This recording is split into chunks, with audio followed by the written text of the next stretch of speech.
ഇറാന് നേരെയുള്ള ആക്രമണങ്ങൾ ആണവായുധങ്ങൾ സ്വന്തമാക്കാൻ മറ്റു രാജ്യങ്ങൾക്കുള്ള താൽപ്പര്യം വർദ്ധിപ്പിച്ചുവെന്ന് ഇറാനെതിരായ ആക്രമണത്തോടെയുള്ള ട്രംപിന്റെ വീണ്ടും വിചാരമില്ലാത്ത ചെയ്തികൾ ലോകമെമ്പാടുമുള്ള ആളുകളിൽ ആണവായുധം സ്വന്തമാക്കാനുള്ള മോഹം വർദ്ധിപ്പിച്ചിരിക്കുന്നു. പ്രത്യേകിച്ച് യുഎസിൽ നിന്നുള്ള ആക്രമണങ്ങളെ പ്രതിരോധിക്കാൻ IAEAയിലും NPTയിലുമുള്ള അംഗത്വം മതിയാവില്ല എന്ന് കണ്ടതോടെ ആണവ സുരക്ഷയ്ക്ക് പകരം ആണവ അരക്ഷിതാവസ്ഥയാണ് ട്രംപ് സൃഷ്ടിച്ചുകൊണ്ടിരിക്കുന്നത് എന്നും ഇറാന്റെ പരമോന്നത ദേശീയ സുരക്ഷാ കൗൺസിൽ സെക്രട്ടറി മൊഹ്സെൻ റസായി പറഞ്ഞു. ഡോക്ടർ മോഹൻ വർഗീസ്, ആണവായുധം നിർമ്മിക്കുന്നു എന്നാരോപിച്ചാണ് ഇറാനെതിരെ അമേരിക്ക യുദ്ധം തുടങ്ങിയത്. ആണവായുധങ്ങളുള്ള അമേരിക്കയും ഇസ്രയേലുമാണ് ഇറാൻ ആണവായുധം വികസിപ്പിക്കുന്നു എന്ന് ആരോപിക്കുന്നത് എന്ന ഒരു വിരോധാഭാസവും നിലനിൽക്കുന്നുണ്ട്. ആണവായുധമുള്ള രാജ്യങ്ങളെ ആക്രമിക്കാൻ അമേരിക്കയ്ക്ക് ധൈര്യമില്ല എന്നതും മറ്റൊരു വസ്തുതയാണ്. അപ്പോൾ ആണവ സുരക്ഷയ്ക്ക് പകരം ആണവ അരക്ഷിതാവസ്ഥയാണ് ട്രംപ് സൃഷ്ടിക്കുന്നത് എന്ന ഇറാൻ ദേശീയ സുരക്ഷാ കൗൺസിൽ സെക്രട്ടറി മൊഹ്സെൻ റസായിയുടെ വിമർശനം തെറ്റാണെന്ന് പറയാൻ കഴിയുമോ? ഇറാൻ ദേശീയ സുരക്ഷാ സെക്രട്ടറി മൊഹ്സെൻ റസായി നടത്തിയ ഈ പരാമർശം അച്ചട്ടായി നമുക്ക് അംഗീകരിക്കാവുന്നതാണ്. എന്തുകൊണ്ടാണ്? എന്തിനു വേണ്ടിയാണ് അമേരിക്ക ഇറാനെ ആക്രമിച്ചത്? ഇറാൻ ആണവ ആയുധങ്ങൾ സ്വരൂപിക്കുന്നു. ആണവ വിപത്ത് ഇറാനിൽ നിന്നും ഉണ്ടാവാം. ആ മേഖല മുഴുവൻ അശാന്തമാവാം. അതുകൊണ്ട് മുളയിലെ നുള്ളുക, ഇറാന്റെ ആണവ പദ്ധതി ബലം പ്രയോഗിച്ച് അവസാനിപ്പിക്കുക, യുദ്ധത്തിലൂടെ ഇറാനെ തകർത്ത് പുതിയൊരു സർക്കാർ ഉണ്ടാക്കി ആണവ പദ്ധതിയിൽ നിന്നും ഇറാനെ പിന്തിരിപ്പിക്കുക. അല്ലെങ്കിൽ നിലവിലുള്ള സർക്കാർ തുടർന്നാൽ പോലും ആണവായുധങ്ങൾ ഒരിക്കലും ഇറാൻ സ്വീകരിക്കുന്നില്ല എന്ന നില ഉറപ്പുവരുത്തുക. അതുപോലെ കഴിയുമെങ്കിൽ ഇറാനുമായി ഒരു കരാറിലൂടെ തങ്ങൾ ഒരിക്കലും ആണവ ആയുധം നിർമ്മിക്കില്ല എന്ന കരാർ ഒപ്പുവെച്ചുകൊണ്ട് ഒരുപക്ഷെ സമ്പുഷ്ടീകരണം പോലും പൂർണ്ണമായി നിർത്തിവെക്കും എന്ന് പറഞ്ഞുകൊണ്ട് സാഹചര്യങ്ങളെല്ലാം അനുകൂലമാക്കാം. ഇതായിരുന്നു അമേരിക്കയുടെ ചിന്ത. പക്ഷെ ഇപ്പോൾ സംഭവിച്ചത് എന്താണെന്ന് നോക്കൂ. ഇറാൻ കീഴടങ്ങാൻ വിസമ്മതിച്ചു. അമേരിക്കൻ ഡിക്റ്റാറ്റ്സ് അംഗീകരിക്കാൻ വിസമ്മതിച്ചു. ആണവ കരാർ ഇല്ല എന്നത് പൊയ്ക്കോട്ടെ, പുതിയ പോർമുഖങ്ങൾ വെട്ടിത്തുറക്കുന്നതിൽ ഇറാൻ വിജയിച്ചു. ഹോർമൂസ് ഉൾപ്പെടെ തർക്ക വിഷയമായി മാറി. അതിപ്പോഴും ഭാഗികമായെങ്കിലും അടഞ്ഞു കിടക്കുന്നു. അതൊരു പരിഹാരമില്ലാതെ മുന്നോട്ട് പോകുന്നു. തലയൂരാൻ വയ്യാത്ത അവസ്ഥയിലാണ് ട്രംപ്. അതൊരു ഡയമെൻഷൻ. 2, വളരെ സൈലൻ്റായി രാജ്യങ്ങൾ ഇപ്പോൾ ചിന്തിക്കുന്ന ഒരു കാര്യമുണ്ട്. Why did America attack Iran? ഒരു ധൈര്യം കൊണ്ടാണ്. ഇറാൻ ആണവായുധങ്ങളില്ലല്ലോ, അതുകൊണ്ട് പ്രത്യാക്രമണം നടത്തിയാൽ കൺവെൻഷണൽ വെപ്പൺസ് അല്ലേ ഉപയോഗിക്കൂ. പരമ്പരാഗതമായ കൺവെൻഷനലായ ആയുധങ്ങൾ ഉപയോഗിച്ചാൽ അമേരിക്കൻ സേനയെ പരാജയപ്പെടുത്താനാവില്ല. അതേസമയം ആണവായുധങ്ങൾ കൈവശമുണ്ടെങ്കിൽ ഒരു കാരണവശാലും അമേരിക്ക ഇറാനെതിരെ ഈ സാഹസത്തിന് പുറപ്പെടില്ലായിരുന്നു. അവരെല്ലാം ചൂണ്ടിക്കാട്ടുന്ന ഒരു രാജ്യമുണ്ട്. Almost a rogue nation in American parlance. America ഒരു റോഗ് നേഷൻ, അല്ലെങ്കിൽ ഫെയിൽഡ് സ്റ്റേറ്റ്, അല്ലെങ്കിൽ അനഭിമത രാജ്യം എന്ന് പൊതുവെ എല്ലാ ശ്വാസത്തിലും പറഞ്ഞുകൊണ്ടിരിക്കുന്ന വടക്കൻ കൊറിയ, കിം ജോങ് ഉൻ നേതൃത്വം നൽകുന്ന north Korea is A nuclear power. സാമാന്യ ശക്തമായ സൈന്യമുണ്ട്, വലിയ റേഞ്ചുള്ള ആണവ മിസൈലുകളുണ്ട്. ആണവ പോർമുനകൾ ഒരുപക്ഷെ അമേരിക്കയുടെ ഭൂമിയോളം എത്തിക്കാൻ കഴിയുന്ന, പസഫിക്കിന് കുറുകെ പറഞ്ഞുകൊണ്ട് അമേരിക്കയുടെ പടിഞ്ഞാറൻ തീരങ്ങളിൽ നാശനഷ്ടം വിതയ്ക്കാൻ കഴിയുന്ന ലോങ് റേഞ്ച് ബാലിസ്റ്റിക് മിസൈലുകളുള്ള രാജ്യമാണ് നോർത്ത് കൊറിയ.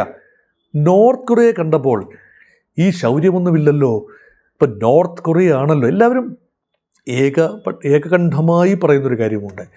ഇറാൻ അറബ് രാജ്യങ്ങൾക്കോ ചുറ്റുപാടുമുള്ള രാജ്യങ്ങൾക്ക്, ഇസ്രായേലിനുൾപ്പെടെ ഭീഷണിയാകുമെങ്കിൽ അതിനേക്കാൾ വലിയ ഭീഷണിയല്ലേ നോർത്ത് കൊറിയ സൃഷ്ടിക്കുന്നത്? ആ മേഖലയിൽ സൗത്ത് കൊറിയയുടെ നിലനിൽപ്പ് പോലും അപകടകരമാകുന്ന രീതിയിൽ നോർത്ത് കൊറിയ ആണവായുധങ്ങൾ ഉപയോഗിച്ച് കൂടായികയില്ലല്ലോ. South Korea is an economic power, but never a big time military power or a nuclear power. അത് നോർത്ത് കൊറിയയാണ് ആണവശക്തി. സൈനിക ശക്തി നോർത്ത് കൊറിയയാണ്. ജപ്പാൻ സമാധാനം ആഗ്രഹിക്കുന്ന രാജ്യമാണ്, അതീവ വികസിതമായ രാജ്യമാണ്. പക്ഷേ ആണവ ശക്തിയല്ല. ജപ്പാന്റെ സൈനിക ആവശ്യങ്ങൾ പോലും നിറവേറ്റിയിരുന്നത്, ഇപ്പോഴും നിറവേറ്റിക്കൊണ്ടിരിക്കുന്നത് അമേരിക്കയാണ്. അപ്പം തെക്കൻ കൊറിയയെയും ജപ്പാനെയും അവഗണിക്കാൻ അമേരിക്കയ്ക്ക് കഴിഞ്ഞുവല്ലോ. അപ്പം നോർത്ത് കൊറിയയുടെ ആണവ സന്നാഹത്തെ മുളയിലേ നുള്ളാൻ എന്തുകൊണ്ട് അമേരിക്ക ചാടിപ്പുറപ്പെട്ടില്ല? ഒരിക്കൽ ആണവായുധങ്ങൾ സ്വീകരിച്ചു കഴിഞ്ഞാൽ നോർത്ത് കൊറിയയെ പിന്നെ തൊടാനാവില്ല. അത് മാത്രമല്ല, നോർത്ത് കൊറിയൻ നേതാവുമായി സന്ധി ചെയ്യാൻ അമേരിക്കൻ പ്രസിഡന്റ് അങ്ങ് സിംഗപ്പൂർ വരെ പോയല്ലോ കഴിഞ്ഞ ഊഴത്തിൽ. തൻ്റെ പ്രസിഡന്റ്ഷിപ്പിൻ്റെ ആദ്യ ഊഴത്തിൽ Kim Jong Un and Donald Trump spoke. അത് എന്ത് തീരുമാനമാണ് എത്തിച്ചേർന്നത്? ഇതൊരു PR എക്സസൈസിന് ഉപരിയായി എന്തെങ്കിലും ധാരണകളുണ്ടായോ എന്നതിനെക്കുറിച്ച് വിവരമില്ല. എങ്കിൽ പോലും അവരോട് സംസാരിക്കാനും പ്രസിഡന്റ് തലത്തിലാണ് സംസാരിക്കുന്നത് ഓർക്കണം.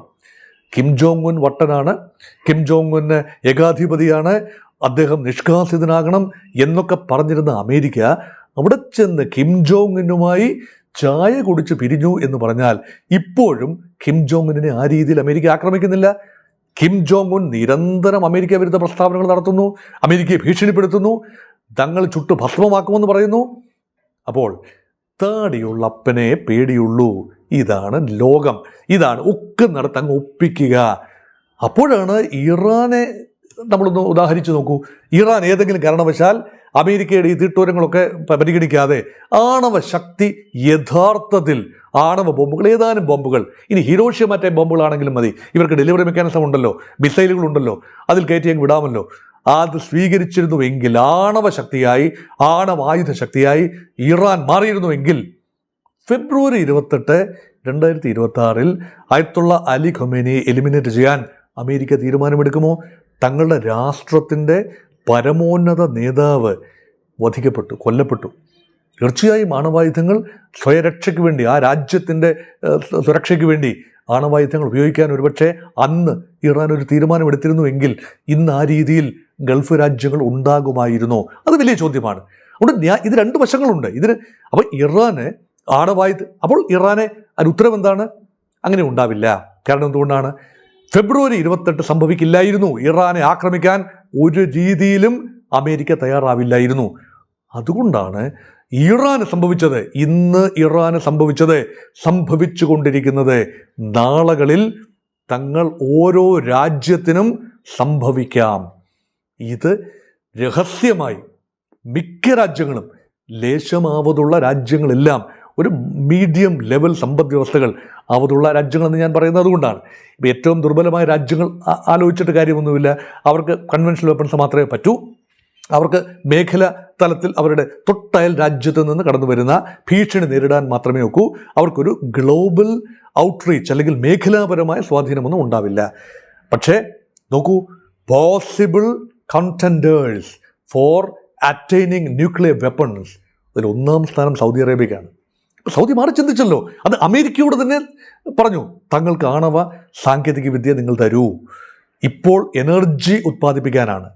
പക്ഷെ നാളുകളിൽ റൂട്ട് മാറി സഞ്ചരിച്ച് കൂടായികയില്ല. എന്തുകൊണ്ട്? കാരണം Saudi Arabia is phasing A realistic threat. അത് ഹൂതികളുടെ ഭാഗത്തു നിന്ന് മാത്രമല്ല, ഇറാൻ്റെ ഭാഗത്തു നിന്നല്ല. ഇസ്രയേൽ ആത്യന്തികമായി എബ്രഹാമിക് കരാർ ഒപ്പിട്ടിട്ടില്ലാത്ത രാജ്യമാണ് സൗദി. സൗദി മടിച്ചു നിൽക്കുകയാണ്. അപ്പോൾ ആത്യന്തികമായി ഇസ്രയേൽ എന്ന രാജ്യം ആ പ്രദേശത്തെ ആണവ ശക്തിയായി നിൽക്കുമ്പോൾ സൗദിക്കെന്നല്ല ഒരു രാജ്യത്തിനും, അത് റീഡ് ടർക്കി, റീഡ് ഈജിപ്റ്റ്, പ്രധാനപ്പെട്ട രാജ്യങ്ങളാണ്. ഈ രാജ്യങ്ങളെല്ലാം തന്നെ ആണവ പദ്ധതികൾ ഒന്നുകിൽ രഹസ്യമായി അല്ലെങ്കിൽ ലേശം ധിക്കാരത്തോടു കൂടി മുന്നോട്ട് പോയാൽ അമേരിക്കയ്ക്ക് എന്ത് ചെയ്യാനാവും? ഇവിടെ എല്ലാം കയറി ആക്രമിക്കാനാവുമോ? അതുമാത്രമല്ല, ഏറ്റവും നിർണായകമായ നീക്കമാണ് അറബ് ലോകത്തെ സൗദി അറേബ്യ നടത്തിയിരിക്കുന്നത്. പാകിസ്ഥാനുമായി ഒരു കരാർ ഒപ്പിട്ടു കഴിഞ്ഞ വർഷം 2025 ഓപ്പറേഷൻ സിന്ദൂറിന് ശേഷം. ഇപ്പോഴിതാ ത്രിരാഷ്ട്ര മെക്ക ധാരണയായിരിക്കുന്നു. നോക്കൂ, ആണവ രാജ്യമാണ് പാകിസ്ഥാൻ. അമേരിക്ക എന്തായാലും സൗദിയുമായി ആണവ സഹകരണം നടത്തിയേക്കാം. അത് ഊർജ്ജ ഉത്പാദനത്തിനല്ലാതെ ഒരു കാരണം. അത് ഇന്ത്യയുമായിട്ടുണ്ടല്ലോ, civil nuclear energy agreement, Indo US civil nuclear energy agreement 123 എഗ്രിമെൻറ്റിൻ്റെ അടിസ്ഥാനത്തിൽ, ഹൈഡാക്റ്റിൻ്റെ അടിസ്ഥാനത്തിൽ രൂപപ്പെട്ട 2007 രൂപപ്പെട്ട മൻമോഹൻ സിംഗും ഒബാമയും അതത് രാജ്യങ്ങളിൽ ഭരണത്തിലിരുന്ന സമയത്ത് എത്തിച്ചേർന്നൊരു കരാറുണ്ട്. അതിന് സമാനമായ കരാർ മാത്രമാണ് സൗദിയുമായി അമേരിക്കയ്ക്ക് എത്തിച്ചേരാൻ കഴിയുക. അതേസമയം സമാന്തരമായി പാകിസ്ഥാന് സൗദിയുമായി ആണവ സാമഗ്രികൾ കൈമാറില്ല എന്ന് ഉറപ്പുവരുത്താൻ അമേരിക്ക കഴിയുമോ? ഇല്ല. സൗദിക്ക് ഉള്ളതും പാകിസ്ഥാൻ ഇല്ലാത്തതും പണമാണ്, പെട്രോ ഡോളേഴ്സ്. പാകിസ്ഥാനെ സംബന്ധിച്ചിടത്തോളം തങ്ങൾ സ്വരൂപിച്ച അബ്ദുൽ ഖാദർ ഖാൻ, അദ്ദേഹമാണല്ലോ പാകിസ്ഥാൻ്റെ ആണവ പദ്ധതിയുടെ പിതാവ്. അദ്ദേഹം അത് പല രാജ്യങ്ങളിൽ നിന്നും, ചൈനയിൽ നിന്നും ഫ്രാൻസിൽ നിന്നും ഒക്കെ തന്നെ സമാഹരിച്ചെടുത്ത സാങ്കേതിക വിദ്യയാണ്. അത് ഒറിജിനൽ ഇൻഡിജിനസ് ആണ് എന്ന് എനിക്ക് അഭിപ്രായമില്ല. കാരണം എല്ലാ രാജ്യങ്ങളും ആണവ സാങ്കേതിക വിദ്യ രൂപപ്പെടുത്തിയെടുത്ത പല രാജ്യങ്ങളും, ഇന്ത്യ ഉൾപ്പെടെയുള്ള പല രാജ്യങ്ങളും തദ്ദേശീയമായി വികസിപ്പിച്ചു എന്ന് ക്ലെയിം ചെയ്യുമ്പോഴും തന്ത്രപരമായ സഹകരണം പുറത്തു നിന്ന് ലഭിച്ചിട്ടുണ്ട്. അത് നിസ്സംശയം പറയാം. അങ്ങനെയെങ്കിൽ ഇതേ പ്രിൻസിപ്പിൾ നാളുകളിൽ സൗദിക്ക് എന്തുകൊണ്ട് ബാധകമായിക്കൂടാ? Pakistan may help Saudi Arabia build a nuclear arsenal. America മാറി നിന്ന് കളി കാണത്തേ ഉള്ളൂ. വിഷയം ആണവമാണ്. പാകിസ്ഥാന് ഇപ്പോൾ അതിനുള്ള ശക്തിയില്ല, അമേരിക്കയെ വെല്ലുവിളിക്കാനുള്ള ശക്തിയില്ല. അമേരിക്കയെ പ്രകോപിപ്പിച്ചുകൊണ്ട് ഇങ്ങനെ ഒരു ഇടപാട് നടത്താൻ ഒരുപക്ഷെ ഇപ്പോൾ തുനിയില്ല. പക്ഷേ ഭാവിയിൽ ഇതുണ്ടാകാം. ഏതെങ്കിലും കാരണവശാൽ ഇസ്രയേലിൻ്റെ ഭാഗത്തു നിന്ന് അറബ് ലോകത്തിനെതിരെയോ പാകിസ്ഥാനെതിരെയോ എന്തെങ്കിലും നീക്കമുണ്ടെങ്കിൽ ഇത് സംഭവിക്കാം. അതിനേക്കാൾ ശക്തമായ മറ്റൊരു ഇസ്ലാമിക രാജ്യമുണ്ട്, ഇസ്ലാമിക ഭൂരിപക്ഷ രാജ്യമാണ് തുർക്കി. തയ്യിബ് എർദോഗാൻ രണ്ടും കൽപ്പിച്ച് മുന്നോട്ട് പോവുകയാണ്. എർദോഗാന് ആണവായുധം കൂടി ഉണ്ടെങ്കിൽ തുർക്കിയുടെ ശക്തി ഒന്ന് ആലോചിച്ച് നോക്കൂ. തുർക്കി വലിയ സൈനിക ശക്തിയാണ്, യൂറോപ്പിലെ വൻ ശക്തിയാണ്. ഏഷ്യയുടെ പടിഞ്ഞാറൻ ഭാഗത്തും യൂറോപ്പിലുമായി കിടക്കുന്ന രാജ്യമല്ലേ തുർക്കി. ഇത് വൻ ശക്തി തന്നെയാണ്. പക്ഷേ ഉള്ളതെല്ലാം തന്നെ കൺവെൻഷണൽ പരമ്പരാഗതമായ ആയുധങ്ങളാണ്. തുർക്കി ആണവായുധം കൂടി ഉണ്ടാക്കിയെടുത്താൽ അതിന് പാകിസ്ഥാനുമായി സഹകരണം വേണ്ടി വരും.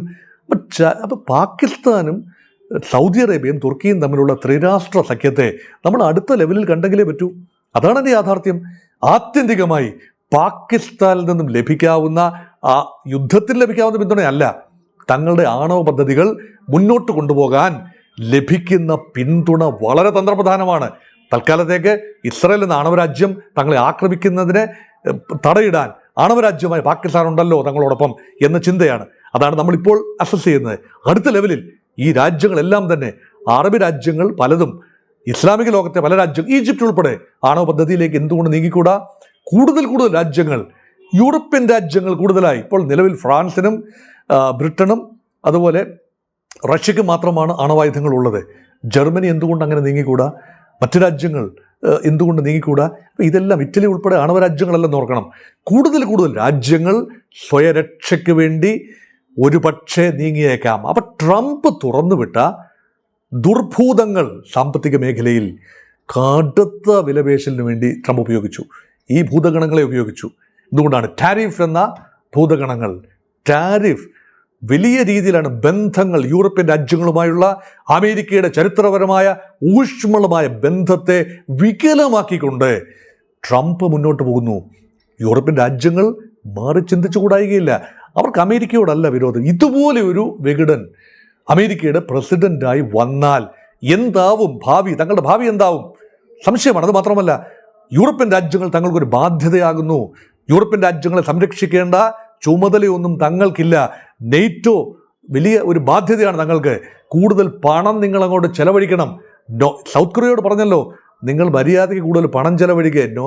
നേവൽ എക്സസൈസൊക്കെ ജോയിൻ്റാണ് ഞങ്ങൾ ചെയ്യാം, പക്ഷേ you have to shell out money. European രാജ്യങ്ങളോട് അത് തന്നെയാണ് പറയുന്നത്. അപ്പോൾ എല്ലാത്തിനെയും ഒരു കച്ചവട മനോഭാവത്തിൽ കാണുന്ന ഡൊണാൾഡ് ട്രംപ്, അല്ലെങ്കിൽ ട്രംപിൻ്റെ അമേരിക്ക, യൂറോപ്യൻ രാജ്യങ്ങൾക്കും സ്വയം പ്രതിരോധിച്ച് നിൽക്കാൻ നാളുകളിൽ അമേരിക്കയുടെ സുരക്ഷ അംബ്രല്ല നഷ്ടപ്പെട്ടാൽ, ഇല്ലാതായാൽ, പല കാരണങ്ങളാൽ അവർക്കും മാറി ചിന്തിക്കേണ്ടി വരും.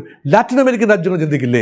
ബ്രസീലും അർജന്റീനയും ഉൾപ്പെടെ രാജ്യങ്ങൾ ശക്തമായ ലാറ്റിൻ അമേരിക്കൻ രാജ്യങ്ങളാണ്. അവർ ചിന്തിക്കില്ലേ? അമേരിക്ക മാത്രമാണ് ആ മേഖലയിൽ ആണവശക്തി. അമേരിക്ക മേഖലകളിൽ വടക്കൻ അമേരിക്കയിലെ അമേരിക്കയാണ്, യുണൈറ്റഡ് സ്റ്റേറ്റ്സ് ആണ് ഏക ആണവശക്തി. തങ്ങൾക്ക് വായിക്കൂടായികയുണ്ടോ? യുറേനിയം പലയിടത്തും ലഭ്യമാണ്. അപ്പം ഇപ്പോൾ നമ്മളൊക്കെ ചിന്തിക്കുന്നത് NSG 45 രാജ്യങ്ങളുള്ള ഒരു ഗ്രൂപ്പാണ്, ന്യൂക്ലിയർ സപ്ലയേഴ്സ് ഗ്രൂപ്പ്. ഇതിനെയൊക്കെ നിയന്ത്രിക്കുന്നത് ആത്യന്തികമായി അമേരിക്കയുടെ ഒരു ചിന്തയാണ്.